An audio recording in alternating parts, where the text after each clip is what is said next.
Chapter 10. The human form is a blessed boon. Saints tell us that the mind is the greatest and the only obstacle in the way of God realization. It is ego-centered, pleasure-loving, and vain. It forgets that its existence is no more than a bubble that may burst at any minute. The body that encloses it will eventually return to the earth. The mind's outward and downward tendencies keep it tied to the transient and fleeting objects of the world. Its actions, good or bad, result in keeping us in the eternal round of the wheel of birth and rebirth. The human form is a blessed boon. It cannot be had for the mere asking. It is granted to us only after many ages. It comes to our lot when we have gone the round of the cycle of 84. Just as when a ripe fruit once falls off a branch, it can never go back to it again. So also, once it has been wasted, the human form is difficult to get again. It is bestowed upon us for the sole purpose of attaining God realization. It is the only exit which the Lord has provided to enable us to escape from the vast prison house of the phenomenal world. The saints have compared this body to the last rung of a ladder. If we try hard, we may succeed in stepping onto the roof. Otherwise, we shall slip and fall into the fast-flowing ocean of life once again. All our attachment to the world is because of this flimsy garment, this body, which lasts for a short time only. We get so deeply engrossed in worldly activities and sense pleasures that we completely ignore the purpose of our incarnation. We chase the shadow, but lose the substance. It is indeed curious that we go to bury or cremate the dead, and yet think that death is meant for others, and we are completely immune to it. That woe and misery, pain and suffering, despair and destitution are the heritage of others, while our lot is to enjoy the good things and the pleasures of the world. Little do we realize that there is no end to our desires and cravings, and that we will have to return to this world in order to fulfill them. Barely do we leave one body before another stands ready for us. We are hardly rid of one fetter when a tighter one is fastened onto us. Ceaselessly are we goaded by the invisible angels of death. What sufferings do we not go through? What rapids and whirlpools do we not face? What lashings of the mighty waves do we not encounter? What tempestuous storms and raging gales do we not have to struggle against? Every succeeding link of the chain of our lives is stronger than the one that preceded it. The moment death closes upon us, however, everything of this world, friends and relations, wealth and possessions, name and fame, caste and creed, is left behind. Little is left of the world's many mighty kings, save a handful of dust that we trample under our feet. The same inexorable fate has to be ours. Is it youth that we are proud of? Have we not witnessed old age creeping up on people? Is it wealth that makes us conceited? Have we not daily noticed a legion of beggars asking for alms? Is it robust health that fills us with overweening pride? Have we not heard the piteous cries of the patients in hospitals? Is it some empty honor that the world has bestowed upon us that has made us arrogant? Have we not seen others who have fallen into dishonor? Is it our ownership of palaces and mansions that makes us ostentatious? Have we not seen them crumble and disappear? Why then should we be vain and proud of such momentary possessions? Why not put our body to the use for which it was granted to us, namely, to go back to our original home and merge in the ultimate reality? We remain a beast of burden all our life and gather nothing that can help us at the time of our exit from the scene of life. We are virtually donkeys, crushed under heavy loads.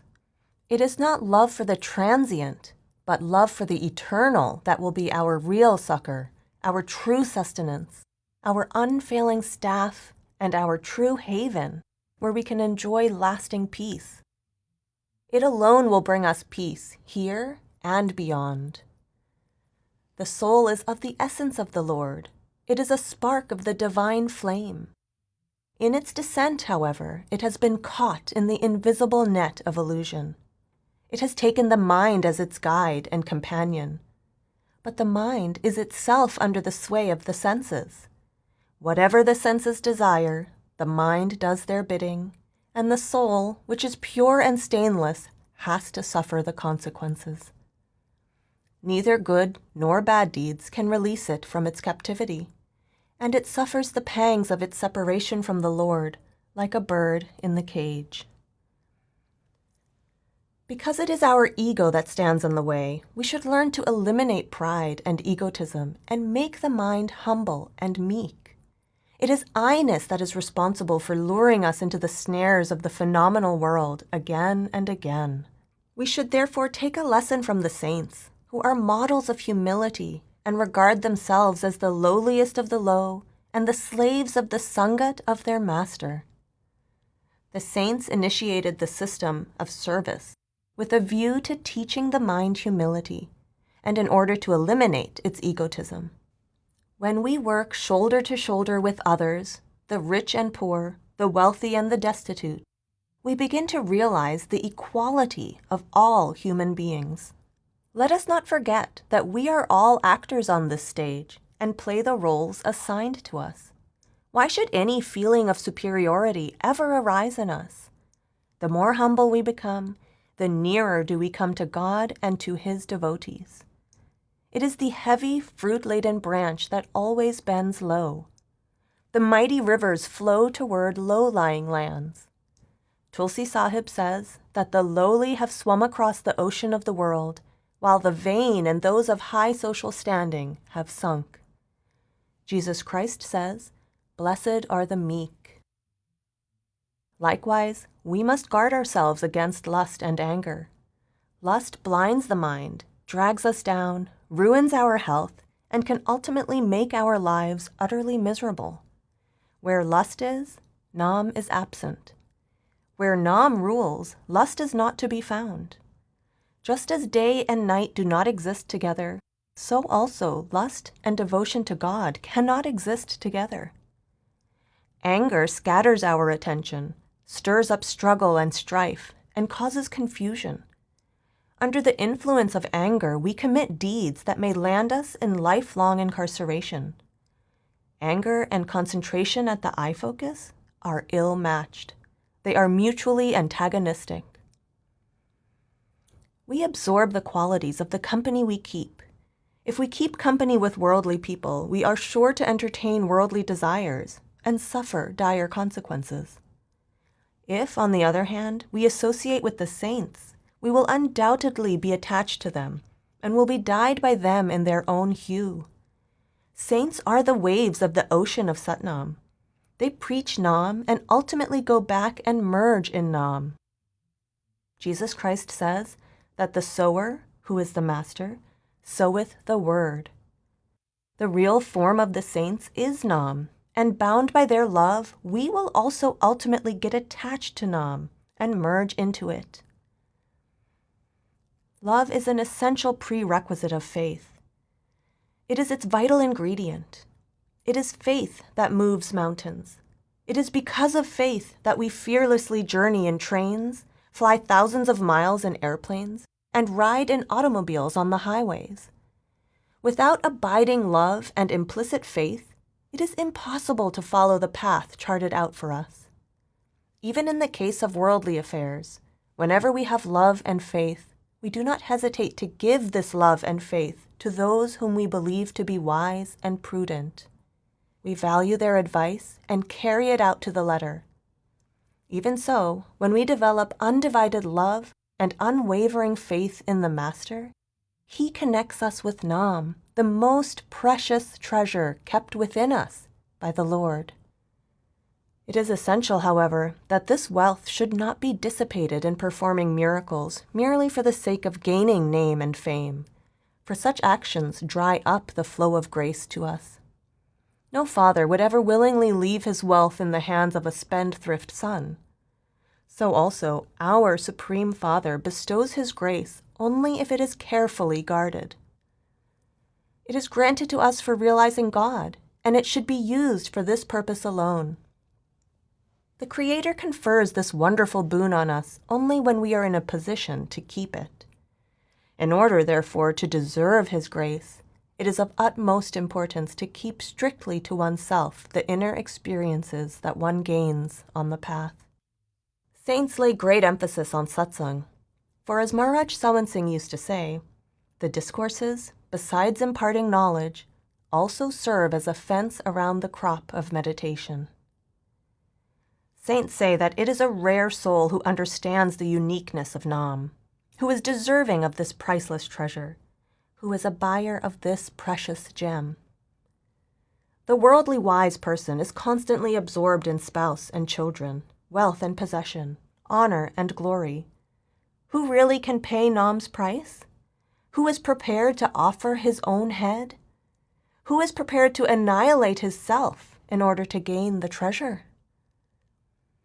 Bhajan must be carried out regularly and punctually, whether the mind relishes it or not. For many ages, the mind has been wandering out, and it naturally requires a supreme effort to still it. A ceaseless war has to be waged against it. Its movements must be watched continually so that it will quiet down and become motionless. In the course of time, it will begin to enjoy concentrating the attention at the eye focus, and will then cease its wanderings. So long as we remain within the 9 doors, we can never taste this ambrosia or the celestial nectar that flows without ceasing at the 10th gate, the 3rd eye. We must withdraw our attention to this point if we wish to taste the nectar. The Supreme Lord continuously bestows His grace, but we must reach His door if we wish to receive it. This door is the 3rd eye, and our attention must be made to stay there. We must knock at this door, as Jesus Christ says, and then it will open for us. The mind is the agent of the negative power, which does not want any soul to go beyond its domain. Invariably, therefore, the mind leads us astray. If we follow its dictates, we return again and again to this world to reap what we have sown. Many fall so deeply into its snares that they begin to say, "How sweet is this world! Who has witnessed the next?" They run after pleasure, only to reap suffering and despair. Even those who are fortunate enough to meet a true master and to obtain initiation are often deceived by the cunning of the mind. They begin to imagine that business losses, public slander, or the death of some dear one are all a direct consequence of their initiation. It is therefore necessary that the path which the Satguru charts out and explains to us is adhered to firmly. In this way alone can we overcome the mind. Normally, it does not submit to the Lord's will and continually keeps straying away from the path to Him. Relentlessly and restlessly, the mind tries to experience and enjoy everything, but nothing seems to satiate it. Its hunger is ravenous. The acquisition of wealth and power gives rise to endless other desires. Wealth becomes the master instead of being a slave.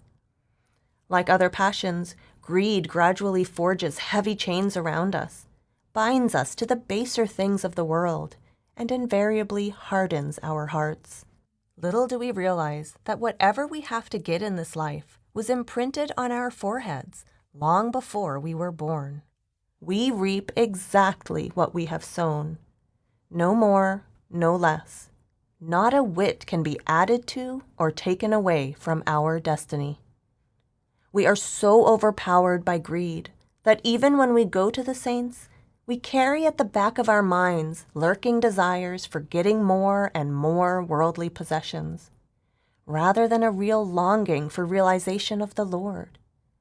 We forget that the Lord is the King of Kings and an eternal giver who is never weary of bestowing gifts.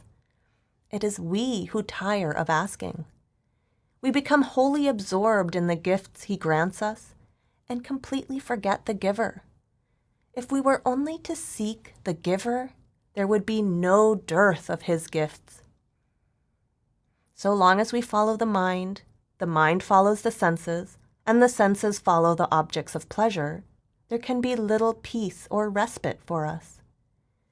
We will continue to live in a house divided against itself, and there will be constant discord and dissension. Wherever the mind goes, the soul has perforce to accompany it and suffer the ill effects of its deeds. This world is truly a mirage, a shadow show. Alluring and false are its promises. The mind is an unmitigated evil and has to be ruthlessly curbed. Already we are settling the account of its past deeds or misdeeds, and a time must come, if we want salvation, when we must subordinate the mind. This can only happen when we undo the knot which binds the mind and the soul together. Unless the mind reaches its own source or region, namely triquity, the soul will not be released from its grip, nor will it realize its true identity, that it is an essence of the Supreme Being. Nor will an intense desire well up within it to merge into the ocean of which it is a drop. What emanates from beyond the region of mind and matter can alone take us across the phenomenal world. The Nam, or divine melody that descends from the higher spiritual regions, can alone do this. It should therefore be our constant endeavor to attach ourselves to this immanent Nam, which created the universe, sustains the upper realms and lower worlds, and dwells within all sentient beings. Mind is the deadliest of foes, but the most useful of servants. When it turns wild and gets out of control, it heads for certain destruction. When properly awakened and controlled, there is no limit to what the mind can do. In order to gain mastery over it, we have to study its nature.